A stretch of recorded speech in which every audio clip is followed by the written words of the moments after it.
축복합니다. 한 주 동안 잘 지내셨죠?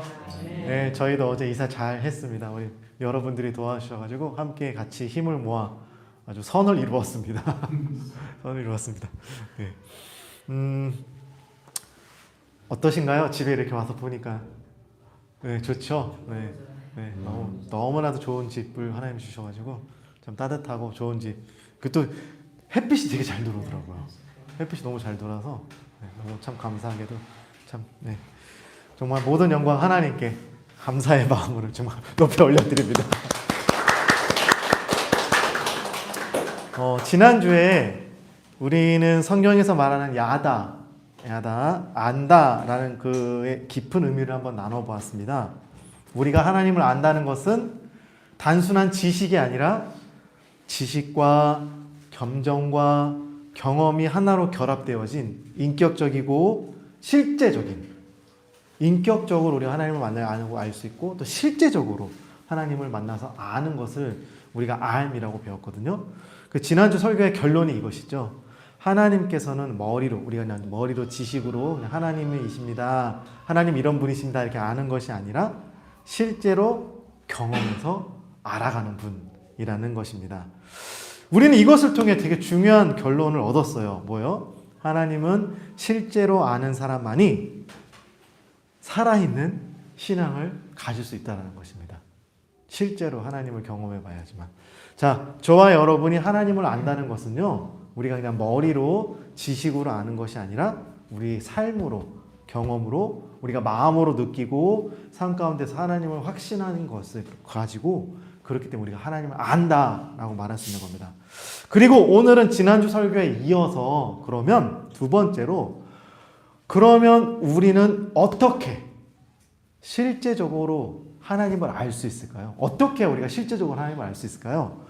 하나님께서는 어떤 사람에게 어떤 과정을 통해서 하나님을 보여주실까요? 또 구약의 사람들은 그럼 어떻게 하나님을 알았고, 아까 여기서 알았다는 야다로 경험하고 배워서 실제적으로 하나님과 인격적 교제에서 알았고, 그럼 신약의 성도들은 어떤 방법, 어떤 길을 통해서 하나님을 알았을까요? 오늘 바로 이 질문에 대해서 그럼 성경이 우리에게 어떻게 말하는지, 구약에서 두 가지 핵심 내용, 신약에서 두 가지 핵심 내용을 가지고 한번 잠시 전하고자 합니다. 첫 번째 길은요, 구약입니다. 첫 번째, 두 번째는 구약이고, 세 번째, 네 번째는 신약인데요. 첫 번째 길은 전심으로 하나님을 찾을 때 하나님께서 자기를 보여주신다는 사실입니다. 예레미야서 29장 13절 말씀인데요. 너희는 전심으로 나를 찾으면 나를 만나리라 라고 말씀하고 있습니다. 여기서 전심으로란 단순한 어떤 열정이 아니에요. 그냥 열정, 마음이 막 이렇게 100% 막 알고 싶어요 이런 열정이 아니라 마음의 방향을 의미합니다. 방향. 사람마다 삶에 중요하게 여기는 것들이 여러 가지가 있습니다. 우리 민석이와 요한이 오늘도 물어보겠습니다. 우리 요한이에게 제일 중요한 게 뭔가요, 지금?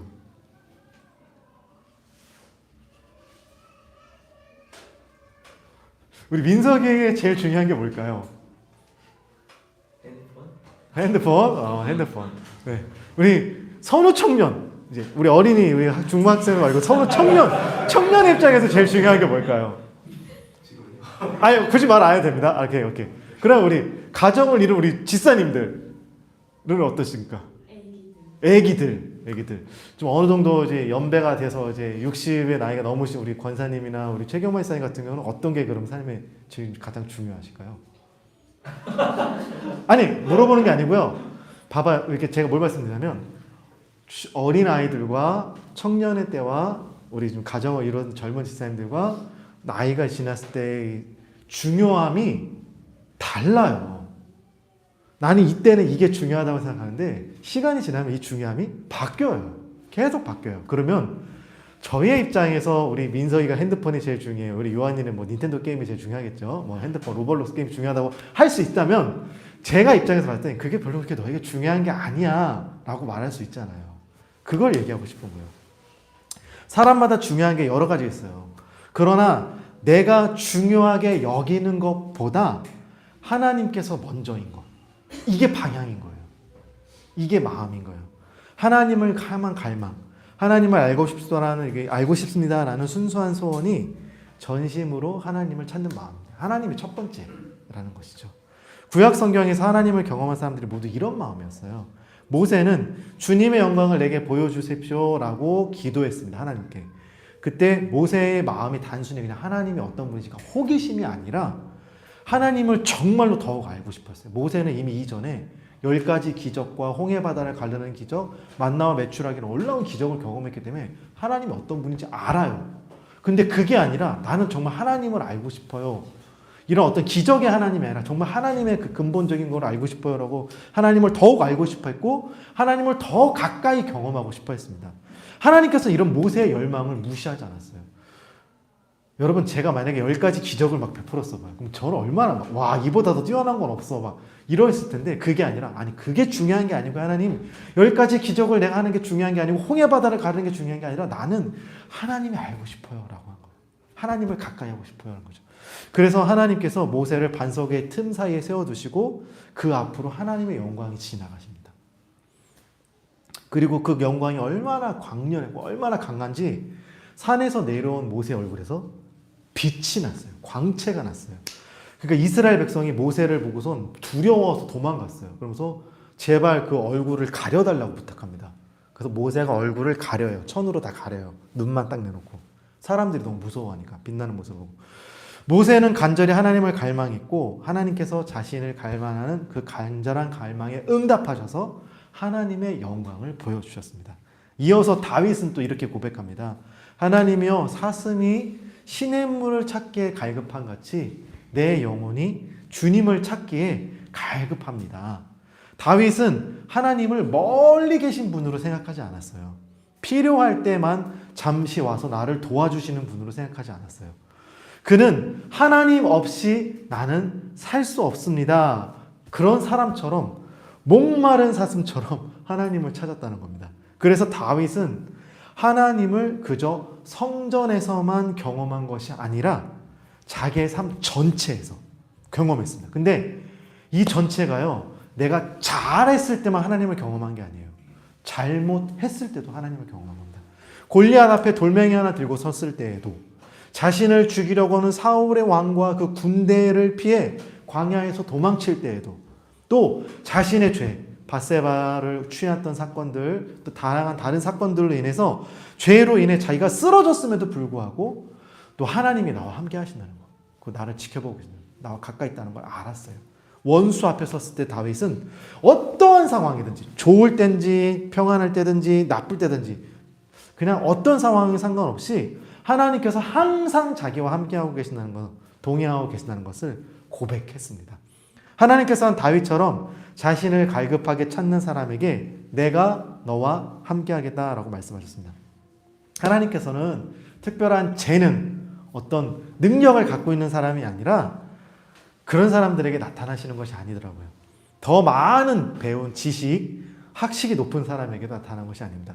하나님께서는 하나님을 찾는 사람에게 나타나세요. 하나님을 찾는 사람에게. 그래서 하나님을 경험하는 출발은요, 우리의 방향이에요. 방향. 구약에서 하나님을 경험한 사람들의 공통점이 하나 있습니다. 바로 하나님을 찾는 마음이 있었다는 거예요.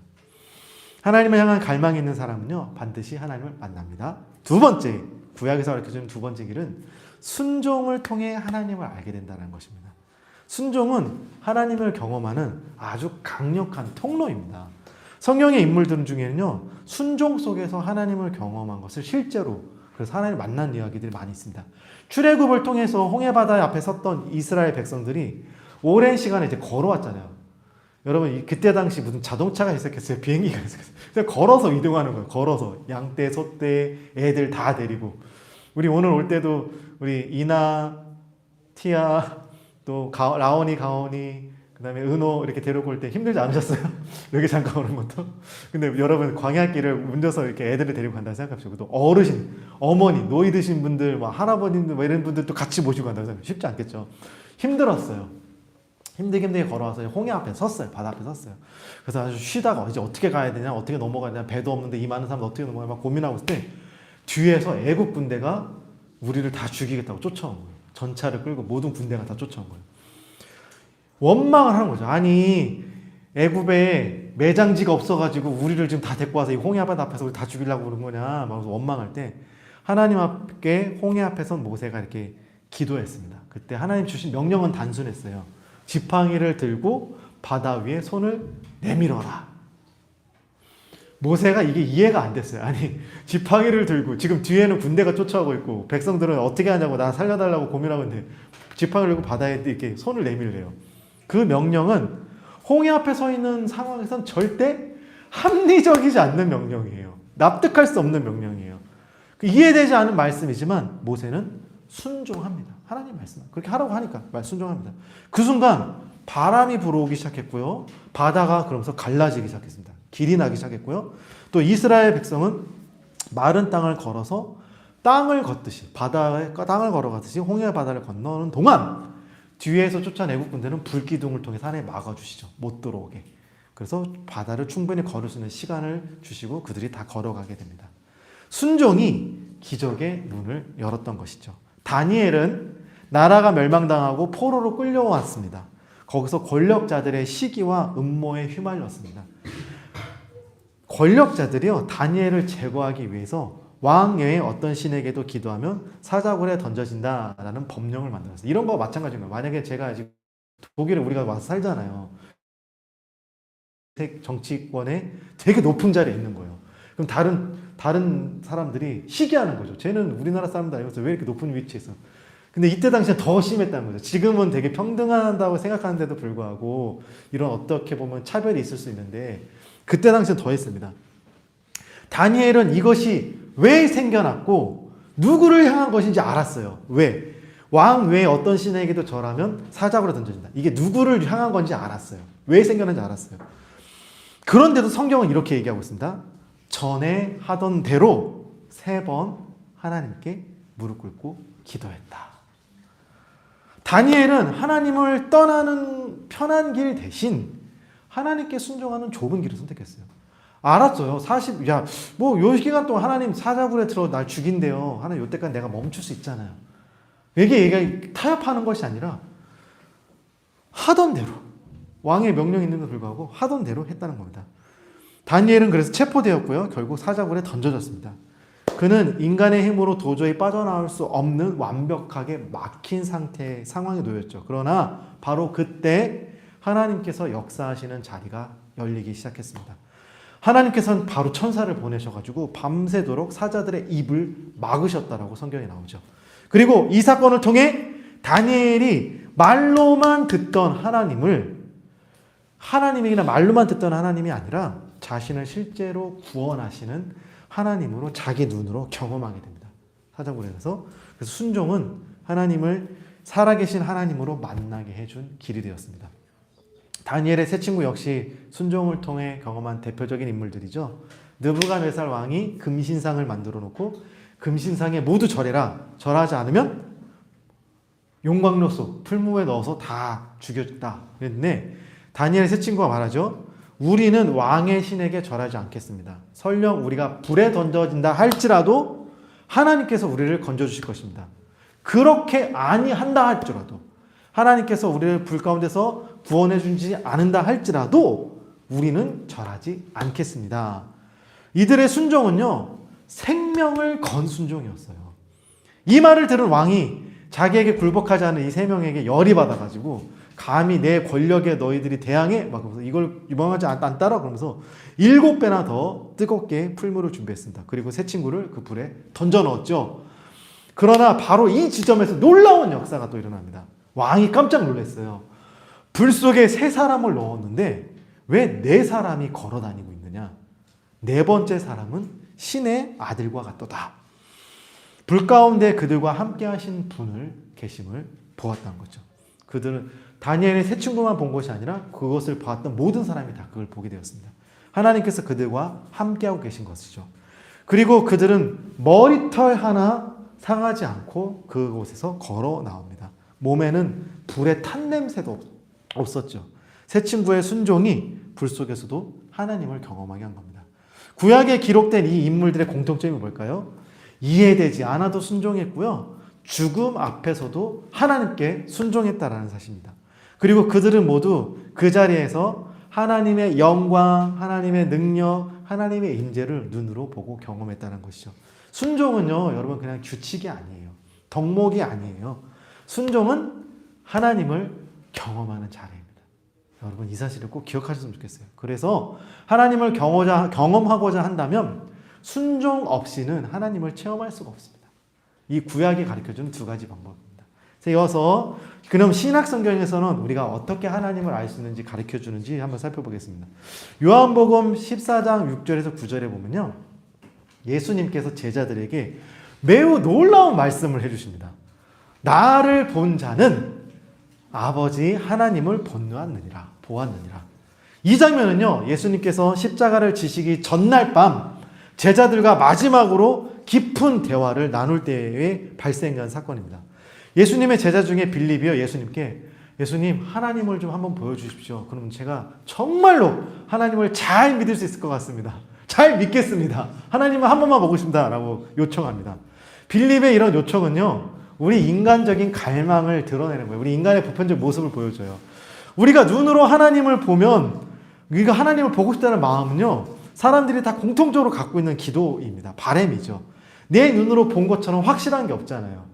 여러분, 제가 권사님 한 번도 여기 집에 오기 전에 권사님 이 집이 이렇게 생겼고요, 저렇게 생겼고요, 아무리 얘기해도 권사님은 그냥 상상이 안 돼요. 근데 와서 딱 보는 순간 아, 이게 이거구나 이렇게 알 수 있는 것처럼 우리도 하나님을 직접 보고 싶어하는 게 설망이 있어요. 이 말을 들은 예수님께서 이렇게 대답하시죠. 빌립아, 내가 너와 이렇게 오래 있었는데 너가 나를 알지 못하느냐? 나를 본 자는 하나님을 보응한 것을 보은 것인데 어찌하여 너가 하나님을 보여달라고 하느냐? 너가 나를 정말로 제대로 알았다면, 내가 하나님인 거를 알다면 너는 이미 하나님을 본 거야 라고 얘기하고 있는 겁니다. 이 말은요, 되게 엄청난 의미를 갖고 있어요. 예수님께서는 제자들에게 하나님을 보여주는 것이 아니라 자신을 통해 이미 하나님을 보았다, 하나님을 보여주었다, 하나님은 이런 분이시다 라는 것을 예수님을 통해 보여준 거예요. 하나님께서는 영이시기 때문에 우리가 육신의 눈으로 하나님을 볼 수 없습니다. 그러나 하나님께서는 우리가 하나님을 오해하거나 멀리 계신 하나님이거나 사랑이 없는 하나님, 사랑을 느끼지 못한 하나님이 아니기에 하나님의 성품, 하나님의 사랑, 하나님의 계획을 사람의 모습으로 예수님을 통해서, 사람을 입고 오신 예수님을 통해서 하나님은 이렇게 너희들을 사랑하셔, 하나님은 이런 마음으로 너희를 섬기고 계셔, 하나님은 너희를 이렇게 소중하게 생각해. 예수님이 우리 이 땅에 와서 하신 모습들을 통해서 하나님이 어떻게 우리를 사랑하는지 보여주신 거예요. 예수님은 단순히 사람 중에 뛰어난 어떤 위대한 성인이 아니세요. 4대 성인, 소크라스, 부처, 그다음 예수님, 모하메드, 이게 아니고요. 보이는 하나님의 형상으로 이 땅에 오신 거예요. 하나님으로 오신 거죠. 그래서 예수님의 삶 전체가 하나님께서는 이런 분이시다라는 걸 우리에게 보여주는 거예요. 그래서 예수님을 보면 하나님을 알 수 있어요. 예수님의 자비와 긍휼을 보면 하나님의 긍휼이 어떤 것인지 알 수 있어요. 예수님께서 죄인을 용서한 그 용서를 보면 하나님께서 어떻게 우리를 용서하시는지, 죄인을 얼마나 용서하시는지, 얼마나 사랑하시는지 알게 됩니다. 예수님의 눈물을 보면 하나님의 그 마음, 예수님의 시선을 보면 하나님의 시선이 어디를 향해 있는지, 이거를 알 수 있다는 겁니다. 예수님께서 전하신 진리의 말씀을 들으면 하나님께서 기뻐하시는 일, 하나님 기뻐하시는 길이 뭔지 우리는 그래서 알 수 있게 되는 것입니다. 예수님은 우리 눈에 본 하나님이세요. 우리 눈으로 본 하나님이세요. 예수님의 고난을 받으시고, 예수님께서는 고난 받으시고 십자가에 못 박혀 죽으셨습니다. 십자가에 달려 죽으신 예수님을 보면 사람들은 실패했다라고 얘기했습니다. 하지만 십자가는 하나님의 성품을 가장 깊이, 아주 제대로 증거해주는 증거라는 거죠. 죄인을 미워할 수 없는 하나님의 그 거룩함, 죄인을 살리고자 하시는 그 하나님의 사랑, 하나님의 공의를 이루시는 그 간절함, 죄인된 나를 용서하시는 긍휼, 이게 십자가 안에 다 포함되어 있는 겁니다. 십자가는 하나님께서 이런 분이시다라고 보여주는 가장 분명한 그림이죠. 그래서 예수님을 아는 것이 곧 하나님을 아는 길입니다. 우리가 예수님을 깊이 묵상하면 묵상할수록 하나님이 더 선명하게 보여요. 하나님을 더 잘 알 수 있게 됩니다. 마지막으로 신약성경이 분명하게 말해주는 거, 네 번째입니다. 하나님을 아는 것, 하나님을 느끼는 것, 하나님이 살아계심을 온몸으로 우리가 알게 되는 것은요, 우리의 느낌, 어떤 우리의 지성, 성경적 지식을 많이 알면 아는 것이 아니라 그것은 바로 성령님의 역사라는 사실입니다. 성령님은 단순한 감정이나 에너지가 아니에요. 뭐 성령 충만 받아라, 막 불 받아라, 뭐 같이 막 몸이 막 뜨거워지고 뭐가 막 힘이 막 넘치고 이게 아니에요. 사도 바울은 로마서에서 이렇게 얘기합니다. 성령님이 친히 우리의 영과 더불어 우리가 하나님의 자녀인 것을 증언한다. 이 말은요, 성령님이 우리 마음 가운 깊은 곳에서 하나님이 정말 계시다는 것을 알려주시는 겁니다. 그리고 너는 하나님의 자녀야 라고 확신시켜주는 것입니다. 여러분이 하나님의 자녀라는 것을 무엇으로 확신하세요? 내가 선하게 살았기 때문에? 내가 교회에 열심히 나오고 예배 열심히 드리고 헌금 생활하고 기도 생활 열심히 하니까 하나님의 자녀인 거예요? 아니요. 내 안에 계신 성령님께서 너는 하나님의 자녀라는 것을 느끼게 해주세요. 이게 확신시켜주세요. 그 도장 찍어주세요. 여러분, 저희가 어제 집에 올 때 집주인하고 사인을 마지막으로 했어요. 집 한번 싹 점검하고 최종적 사인을 했습니다. 사인이 없으면 아무리 집주인이 얘기했어도 확증이 안 된 거예요. 확증이 안 된 거예요. 내가 아무리 난 집주인에게 받았어, 집주인에게 줬어, 아무리 얘기해도 사인이 없으면 증거가 안 돼요. 근데 모든 사람이 다 거짓말이야. 저건 안 돼. 계약 아니야. 저거 집 제대로 계약 안 끝났어 했는데 여기 봐서 사인 하나 있어. 그럼 끝나버리는 거예요. 아무리 내가 하나님의 자녀가 아닌 것 같아 라고 느껴지고 사단이 우리에게 아무리 넌 하나님의 자녀 같지 않아 라고 얘기해도 성령님이 사인하신 거예요. 너는 하나님의 자녀. 꼭. 그럼 끝난 거예요. 그거예요. 그거. 우리는 성경을 읽을 수 있어요. 또 읽은 말씀이 근데 내 마음에 와 닿아서 이 말씀이 하나님 지금 나에게 하시는 말씀이구나 라고 느낄 때가 있습니다. 성경 말씀은 항상 읽는데 항상 그런 건 아니에요. 근데 어느 순간 말씀이 내가 걷는 구절이 느껴질 때가 있어요. 이것은 성령님께서 그 말씀을 나에게 이렇게 깨우쳐 주시는 거예요. 깨닫게 해주시는 거예요. 느끼게 해주시는 거죠. 그 말씀 한 문장이 갑자기 내 마음을 열어줄 때, 마음에 감동이 되거나 가슴이 뜨거워질 때 그것은 성령님께서 우리의 영혼에 하나님이 살아계심을 각인시켜주는 순간입니다. 여러분, 찬양 듣는데 갑자기 막 눈물이 나고 막 감동이 임하지 않으세요? 그런 때 없으셨어요? 예수님 믿지 않는 사람들에게 찬송가 많이 들려주면 그 사람이 감동받았어. 나 하나님이 막 느껴져 찬양 가운데. 이런 고백 안 해요. 정말로 영이 거듭난 사람, 하나님의 영혼이 이 속에 있는 사람만이 성령께서 그것을 느끼게 해주시는 거죠. 찬양을 듣거나 부르는데 눈물 흘리는 동물 보셨습니까? 침팬지가 아무리 사람과 가장 유사한 동물이라고 해도 예배 중에 하나님을 예배하는 것도 없고요. 혹 걔들이 예배를 드린다 할지라도 예배 중에 마음이 막 뜨거워졌어요. 막 눈물이 나요. 막 내 죄가 깨달아져요. 이렇게 고백하는 침팬지는 없습니다. 말씀 한 구절에서 설명할 수 없는 평안이 밀려올 때 이게 바로 성령님께서 지금 내 안에 계시다는 증거예요. 여러분의 말씀을 들을 때 찬양 중에 어떤 기도 중에 평안함이 온다든가 뭔가 내 마음에 감동이 있다든가 성령님께서 역사하시는 증거들입니다. 성령님은 하나님을 멀리 계신 분으로 느끼게 하지 않으세요. 성령님은 하나님을 항상 내 가까이 계신 내 아버지로 느끼게 합니다.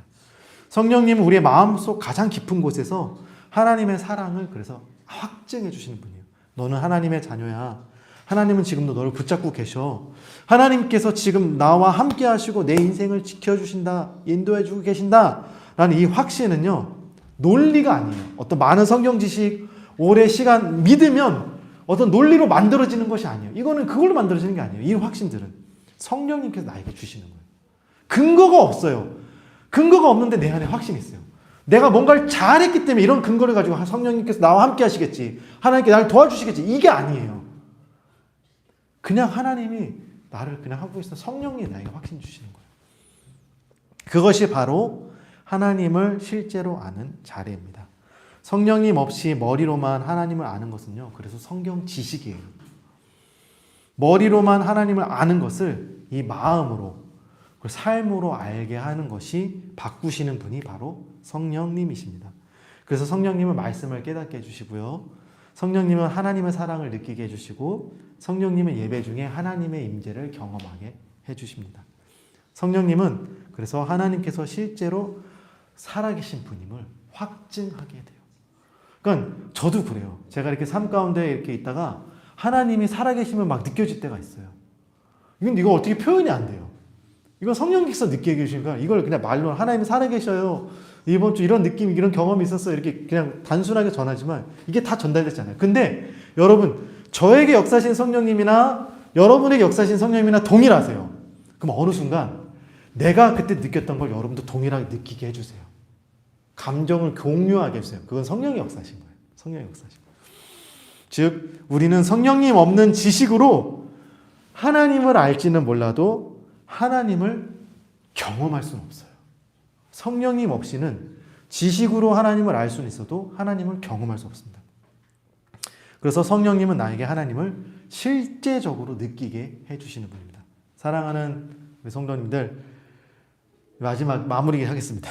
지난주 우리는 하나님을 아는 것을 단순한 지식이 아니라 인격적이고 실제적인 관계로 머리가 아닌 가슴으로 경험으로 아는 것이라고 말씀 나눴습니다. 그리고 오늘 우리는 성경에서 가르쳐주는 하나님을 실제적으로 알게 되는 길을 한번 살펴보았어요. 첫 번째, 성경은 이렇게 얘기합니다. 하나님을 전심으로 찾는 자가 하나님께서 자신을 보여주십니다. 두 번째, 순종하는 자에게 하나님은 자신의 능력을 나타내십니다. 세 번째로, 예수님을 깊이 알아갈 때 우리는 하나님을 더 선명하게 알 수 있습니다. 그리고 성령님께서 나와 함께 하시고 내 안에 역사하실 때 진짜 그때 하나님이 나의 실제가 됩니다. 사랑하는 여러분, 오늘 우리에게 가장 중요한 질문은 그래서 이것이에요. 나는 하나님을 머리로 알고 있습니까? 아니면 하나님을 실제로 알고 있습니까? 지식으로만 아는 하나님은 내 삶을 변화시키지 못해요. 나에게 평안을 줄 수도 없어요. 위기 앞에서 나를 붙들어 주지 못합니다. 지식으로 아는 건. 그러나 실제로 경험한 하나님은 이 네 가지를 통해서 실제로 경험한, 이거 말고도 더 많이 있어요, 여러분. 여러분 아는 것 방법이 있을 거예요. 그렇게 실제로 경험한 하나님은 내 삶을 흔드는 폭풍, 어떤 그 강력한 폭풍 속에서도 나를 붙들어 주세요. 내가 실제로 하나님을 경험했기 때문에. 오늘 본문인 호세아 6장 3절 이렇게 얘기합니다. 그러므로 우리가 여호와를 알자. 힘써 여호와를 알자. 그의 나타내심은 새벽빛같이 어김없나니 비와 같이 땅을 적시는 늦은 비와 같이 우리에게 임하시리라. 하나님께서는 자신을 숨기는 분이 아니세요. 하나님을 간절히 찾는 자에게, 하나님께 순종하는 자에게, 또 예수님 안에 있는 자에게, 성령님을 구하는 자에게 마치 새벽 빛처럼, 늦은 빛처럼 반드시 임하시는 하나님이십니다. 저와 여러분이 하나님께 드리는 이 예배가 머리로만 채워지는 예배가 아니라 정말 영원히 살아 움직이는 예배가 되시길 바랍니다. 저와 여러분이 하나님께 드리는 기도가 그냥 형식이 아니라 정말 하나님을 만나는 자리, 기도 시간에 하나님을 만나는 자리가 됐으면 좋겠어요. 매일매일 규칙적으로 하시면 너무 좋죠. 그렇지 못한다 할지라도 여러분 중간중간 시간 났을 때 기도할 때마다 그 자리가 하나님을 만나는 자리가 되었으면 좋겠어요. 저와 여러분의 삶 전체가 그렇게 하나님을 경험하는 통로가 되시기를 주님의 이름으로 축원합니다. 기도하겠습니다. 사랑하는 하나님 아버지, 오늘도 말씀을 통해 하나님을 머리로만 아는 것이 아니라